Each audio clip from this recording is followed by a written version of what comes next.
Yun guys, magsasaing na ako kasi kailangan na namin kumain ng almusal ni nanay. Magsasaing na muna ako guys, na lang kayo. Ito nga pala kusina namin.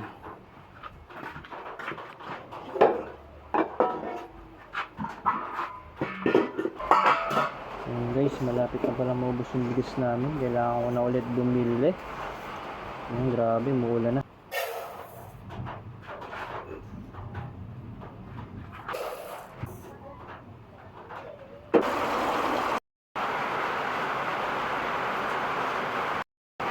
Ayun guys, napakalakas ng ulan.